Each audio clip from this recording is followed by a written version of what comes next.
So, good evening, good morning.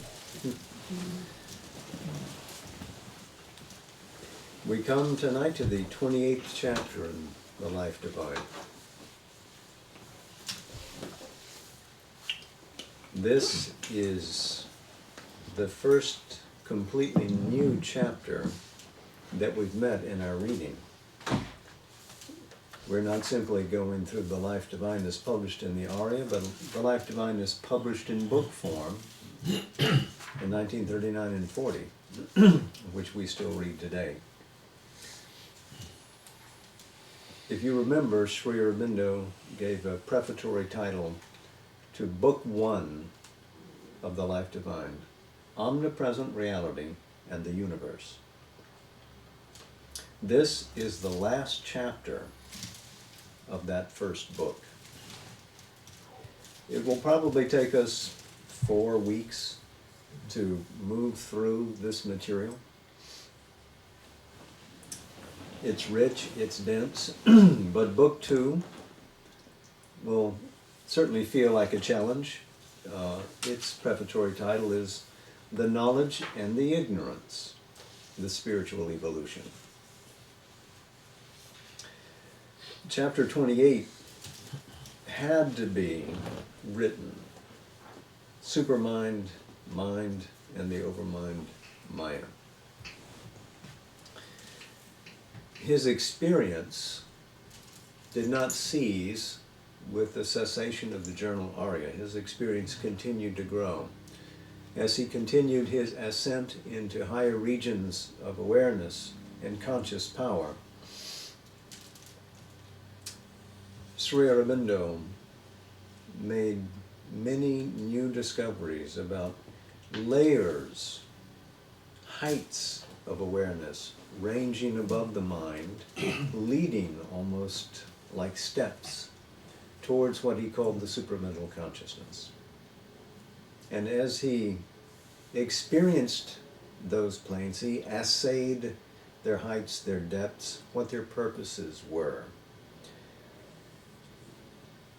And it was critically important to his understanding of how the universe worked, because something had to account for this dramatic lapse out of the supramental oneness and diversity into a manifest universe that we deal with, where diversity has become division, where oneness has been lost. What really would explain that? What precipitated this action, this cosmic action? He has begun with the asseveration that there is a conscious existence whose nature is delight, what he calls Satchit Ananda.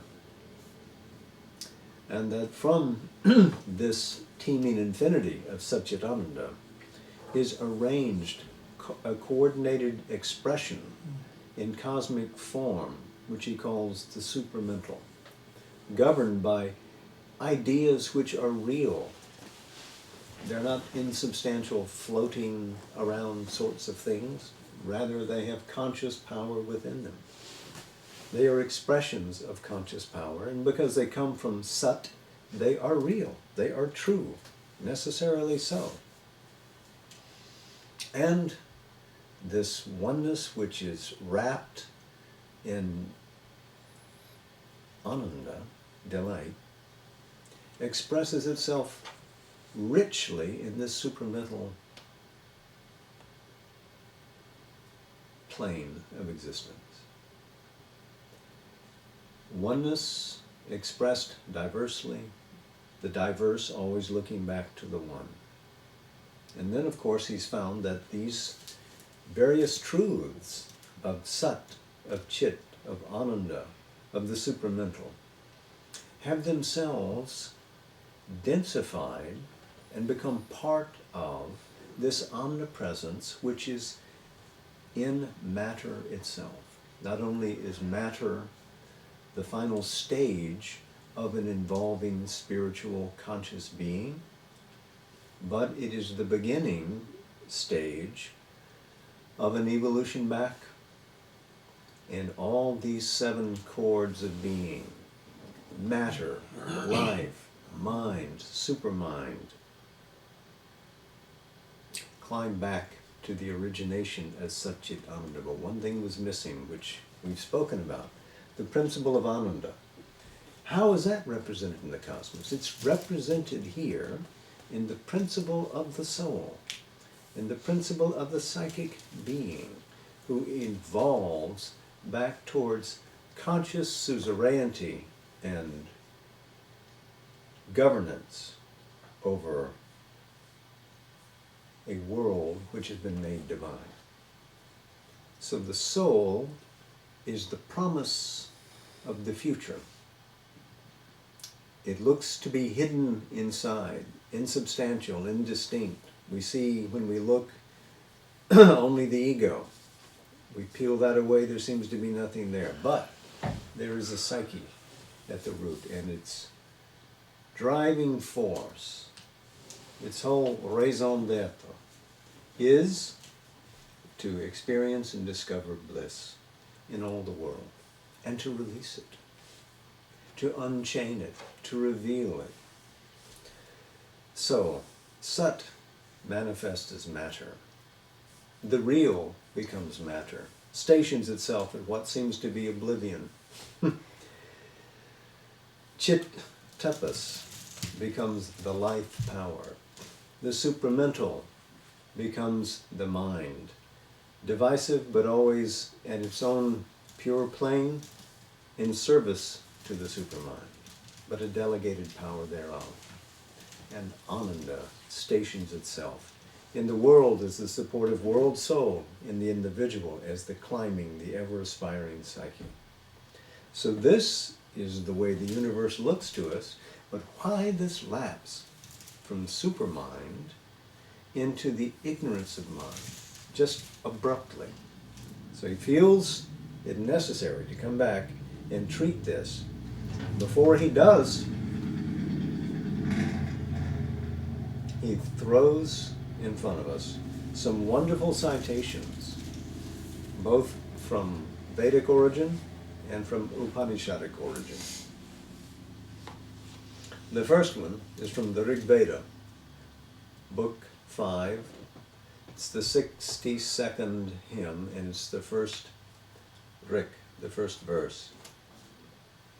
There is a permanent dhruva, a truth hidden by a truth, Ritena Ritam, and the word hidden, Apihitam, where the sun unyokes his horses. The 10 hundreds of his rays come together, that one, Tad Ekam. I saw the most glorious of the forms of the gods. This is the experience of the illimitable. As one rises, finally there is this vision of a truth hidden by a truth. So you go through what seems to be real, what seems to be true, and you find above and beyond it a still greater truth. And that's where you find the infinite. The 10 hundreds, the 1,000 number throughout the Indian tradition, including the Tantric, represents infinity. The second citation is from the Isha Upanishad, with which we're quite familiar now. The face of truth, Satyasya Mukham, is hidden, again that word, Apihitam, by a golden lid, Hiranyam Mayena Patrena. That remove, O fostering sun, for the law of the truth, Satyadharmaya, for sight. So the invocation is that, having discovered, having seen that there is this golden lid standing between the aspiring soul and that absolute infinite beyond, prays for the removal of that lid. O sun, O soul seer, marshal thy rays, gather them together. Let me see of thee thy happiest form of all, that conscious being, that Purusha, everywhere, he am I. And then a simple declaration from the Atharva Veda. The truth, the right, the vast. Satyam, Ritam, Brahat. Finally, a citation from the Taittiriya Upanishad. You remember that it's been cited many times as the crowning declaration that bliss is the cause, the sustenance, and that into which the universe dissolves when it goes hence, can be called, is called, the Upanishad of Delight. This citation says, it became both truth, satya, and falsehood, anrita. It became the truth, satyam, even all this that is. So all this is, and it is an expression of truth, of true being. Satyam comes from sat. The truth comes out of true being. Falsehood here is anrita. Remember, rita is the word for the right ordering of things. Sri Aurobindo has assigned its particular meaning to the supramental plane of consciousness, which draws from the infinity of Satchit Ananda and orders it. And Ritam is that cosmic law of perfection in the ordering of the diverse. So the first citation shows us the ascending soul, and so does the second. In the last one, though, we see the descent, the manifestation. It became the truth, even all this that is. The cosmos is real, valid, and genuine.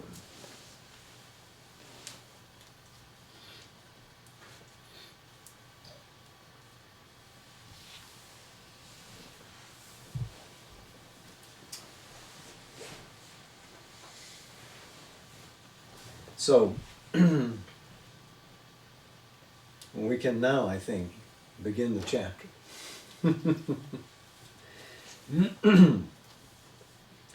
One point remains to be cleared, which we have till now left in obscurity: the process of the lapse into the ignorance.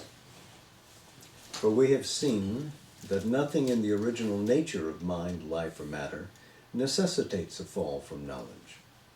It has been shown indeed that division of consciousness is the basis of the ignorance, a division of individual consciousness from the cosmic and the transcendent, of which yet it is an intimate part, in essence inseparable, a division of mind from the supramental truth, of which it should be a subordinate action, of life from the original force, of which it is one energism, of matter from the original existence, of which it is one form of substance. But it has still to be made clear how this division came about in the indivisible, by what peculiar self-diminishing or self-effacing action of consciousness force in the being. For since all is a movement of that force, only by some such action, obscuring its own plenary light and power, can there have arisen the dynamic and effective phenomenon of the ignorance. So this division is traceable throughout all the planes of existence, from mind through life and down into matter. What is its cause? So this new chapter has to be written, based largely on his broadening and deepening experience.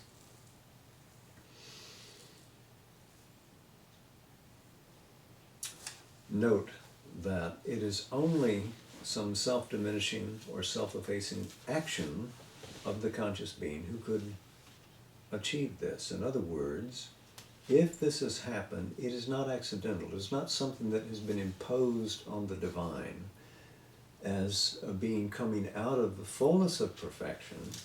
Any choice that it makes, and this must be a self-chosen action, must be deliberate. It is volitional. It is not accidental. It's not that it was walking along and whoops, dropped the crystalline universe and it smattered into pieces.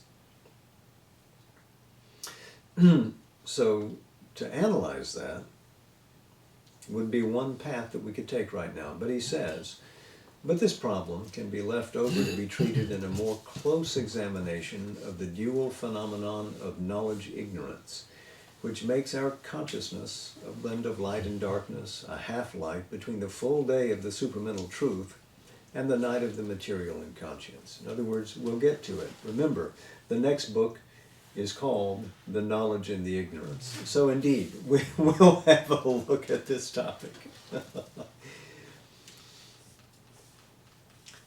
It is a hint of things to come. Remember, that series of chapters hasn't been written yet. All that is necessary to note at present is that it must be in its essential character an exclusive concentration on one movement and status of conscious being, which puts all the rest of consciousness and being behind and veils it from one movement's now partial knowledge. It is through that exclusivity that the lapse into ignorance comes. And remember, ignorance to ignore. So when we fully focus on only one thing and forget the rest of our being, we become that. So it is not a weakness, it is an aspect of full power to be able to do that, and yet not lose the context. We, operating in the ignorance, look for the context. The divine has not lost it. Still, he writes, there is one aspect of this problem which must be immediately considered. It is the gulf created between mind as we know it and the supramental truth consciousness, of which we have found mind in its origin to be a subordinate process. What accounts for this gulf between them? For this gulf is considerable, and if there are no gradations between the two levels of consciousness, a transition from one to the other, either in the descending involution of spirit into matter, or the corresponding evolution in matter of the concealed grades leading back to the spirit, seems in the highest degree improbable, if not impossible. So he must bridge this perfect consciousness of the supramental through various stages to arrive at the imperfection of mind. Otherwise, we leap in a sense from spirit to matter. How do we get there? That's dualism. And that is a dualism which has plagued philosophies throughout the ages. Sri Aurobindo is trying to arrive at an integrated philosophy in which matter and spirit are not enemies, but are shown to be absolutely the same thing, ultimately. There cannot be anything other than the one reality. Satchit Ananda is what we call it, but what it is in its unknowable reaches is beyond all definition, beyond all mentation, beyond all philosophy. Yet we've assigned ourselves the difficulty of trying to express this philosophically, says Sri Aurobindo, and so let's give it a go. For mind, as we know it, he writes, is a power of the ignorance seeking for truth, groping with difficulty to find it, reaching only mental constructions and representations of it in word and idea, in mind formations, sense formations, as if bright or shadowy photographs or films of a distant reality were all that it could achieve. In other words, at a distance, and not from identity, but as an object outside itself. Supermind, on the contrary, is in actual and natural possession of the truth, and its formations are forms of the reality, not constructions, representations, or indicative figures. They are not mere symbols, they are living embodiments and expressions of its being. So the mind seeks, supermind knows. The mind aspires for true being. The supramental is the truth of being. He continues, no doubt the evolving mind in us is hampered by its encasement in the obscurity of this life and body. And the original mind principle in the involutionary descent is a thing of greater power to which we have not fully reached, able to act with freedom in its own sphere or province, to build more revelatory constructions, more minutely inspired formations, more subtle and significant embodiments in which the light of truth is present and palpable. But still, that too is not likely to be essentially different in its characteristic action, for it too is a movement into the ignorance, not a still unseparated portion of the truth consciousness. There must be somewhere in the descending and ascending scale of being an intermediate power and plane of consciousness, perhaps something more than that, something with an original creative force through which the involutionary transition from mind in the knowledge to mind in the ignorance was effected, and through which again the evolutionary reverse transition becomes intelligible and possible. For the involutionary transition, this intervention is a logical imperative. For the evolutionary, it is a practical necessity. So how does mind, as a close adjunct of the supermind, sharing its felicity, sharing its knowledge, become mind lost in ignorance? Yes, it is the principle of absolute diversity, gives truth to each individuation, but when it's in the province near the supramental, it works well. It's when it leans away from it that the diversity swells in importance and the oneness is lost. Why does that happen? So he's looking for a bridging consciousness to account for this dynamic and cognitive difference in mind above, close to the supermind, and mind below, closer to matter, life, etc. And this might be remindful to you of Plato's idea of the demiurge, that there is a creative Godhead who is not an absolute God, that can kind of shape things and get them going, but then in a way loses control of it. So he speaks of this creative power almost by suggestion in that way. But that creative power is not mind itself. Not mind as we experience it evolving upwards. Let's go forward and we'll see what he means.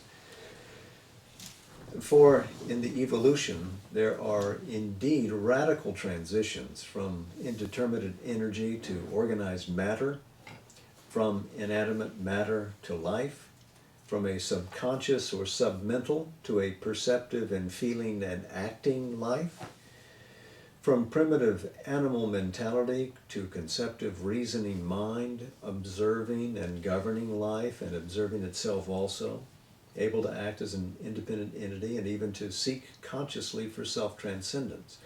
But these leaps, even when considerable, are to some extent prepared by slow gradations which make them conceivable and feasible. There can be no such immense hiatus as seems to exist between supramental truth consciousness and the mind in the ignorance. So it's too large and categorical a leap to explain away by that. And he's just given us a sort of a look at the teeming expression of evolving life upon Earth through these various regions of being, from animality to vegetality, etc.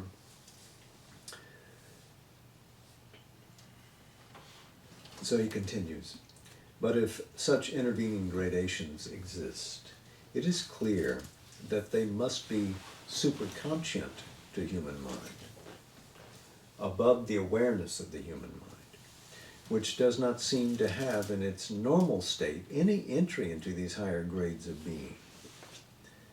Man is limited in his consciousness by mind, and even by a given range or scale of mind. So this suggests that mind is a larger sphere than we're willing to acknowledge, or can perhaps acknowledge.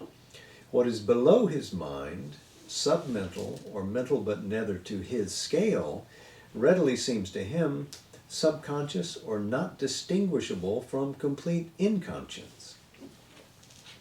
What is above it is to him superconscious, and he is almost inclined to regard it as void of awareness, a sort of luminous inconscience. So there's an intervening creative power, he asserts. We're trying to find the lid or the bridge which must still be above the height of evolved mind and humanity. We must discover it. But above and below are both beyond the range of our normal mentality. So if it's in a superconscient realm, it may as well be inconscient. We can't see it. We're unaware of it. If it's below the line that we call mental, we dismiss it. And he's going to flesh this out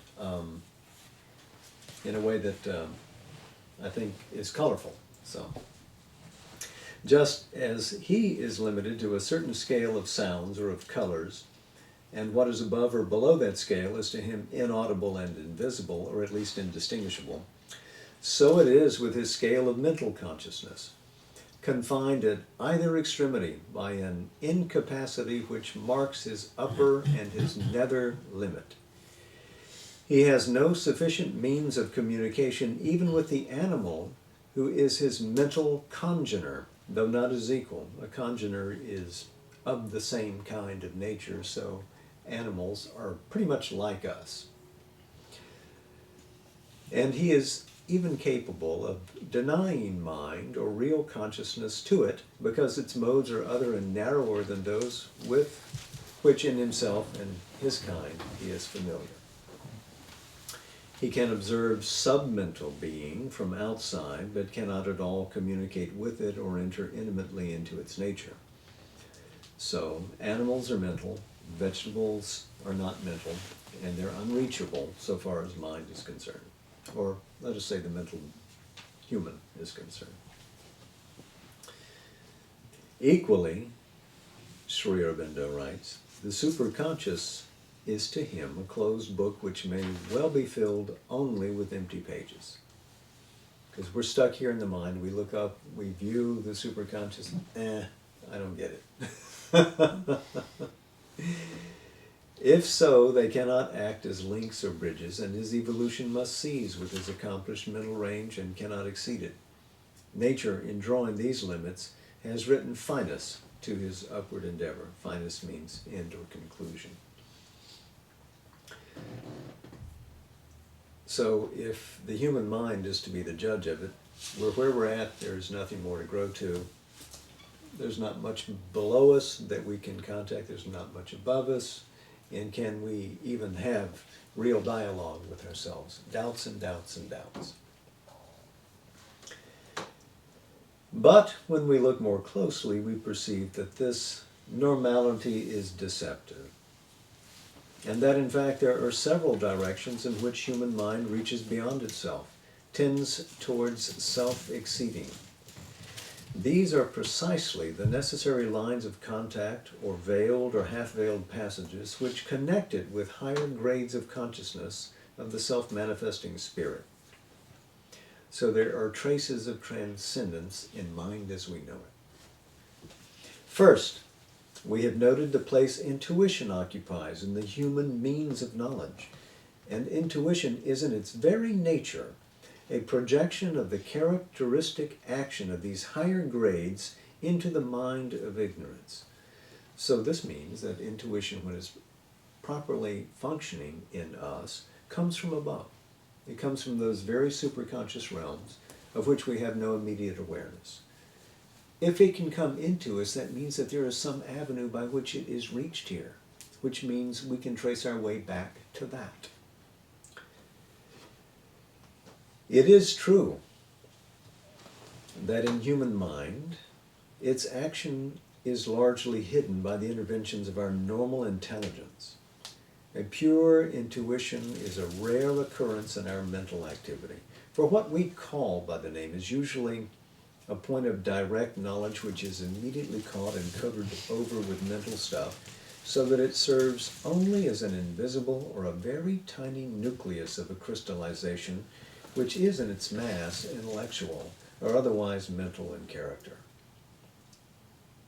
Or else, the flash of intuition is quickly replaced or intercepted before it has a chance of manifesting itself by a rapid imitative mental movement, insight, or quick perception, or some swift leaping process of thought which owes its appearance to the stimulus of the coming intuition, but obstructs its entry or covers it with a substituted mental suggestion, true or erroneous, but in either case not the authentic intuitive movement.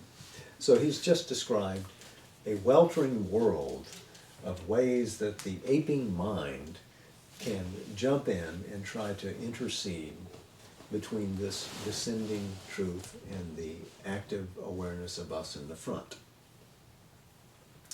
So we misinterpret. Even when we get an intuition, it's often dulled down by what receives it.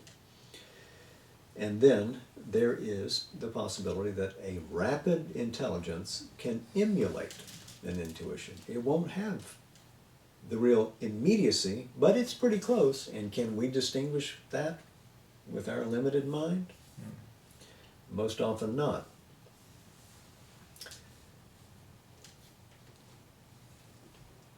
And the real flaw is that an intuition brings authentic truth. As he will describe later in the Life Divine, it is the edge of a ray of truth, something to that effect.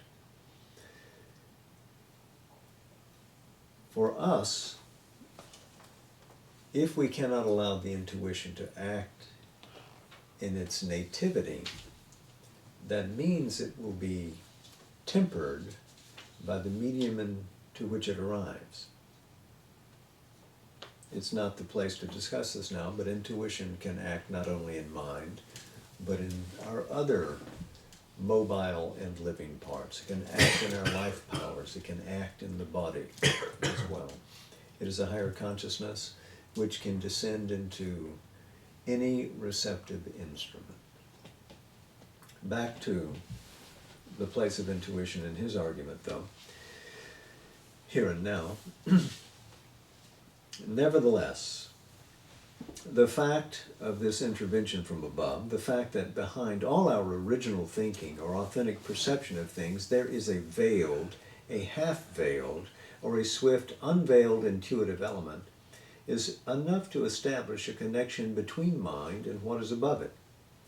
It opens a passage of communication and of entry into the superior spirit ranges.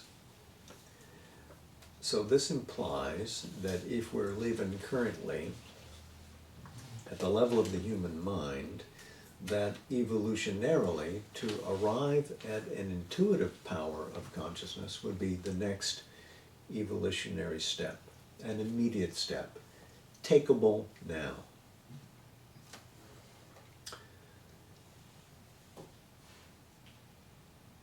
There is also, he writes, the reaching out of mind to exceed the personal ego limitation, to see things in a certain impersonality and universality.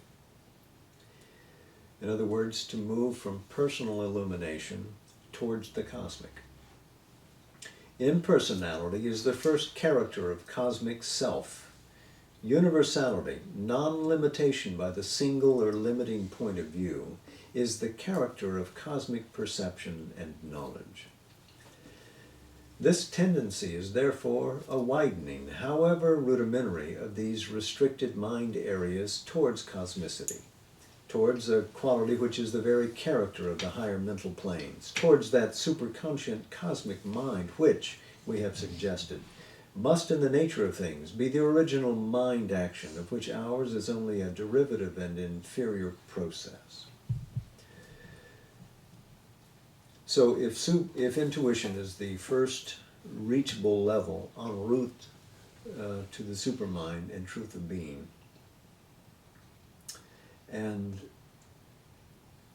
its depth can be matched by the breadth of the cosmic in the higher consciousness, we're setting the stage for the emergence of a greater truth in us, a sight that really sees, something that really feels outside of the personal context into the cosmic. Again, there is not an entire absence of penetration from above into our mental limits. The phenomena of genius are really the result of such a penetration, veiled, no doubt, because the light of the superior consciousness not only acts within narrow limits, usually in a special field, without any regulated separate organization of its characteristic energies, often indeed quite fitfully, erratically, and with a supernormal or abnormal, irresponsible governance, but also in entering the mind, it subdues and adapts itself to mind substance, so that it is only a modified or diminished dynamis, power, that reaches us, not all the original divine luminosity of what might be called the overhead consciousness beyond us. So a genius opens to powers of intuition, however they may be made palatable to human taste. This term overhead is the first time he has used this term in the book. It is something that in his correspondence, of course, his disciples are quite familiar with, because he has long since been describing overhead planes of consciousness in letters to disciples, answering their questions and demonstrating to them avenues by which they can ascend out of ignorance into knowledge.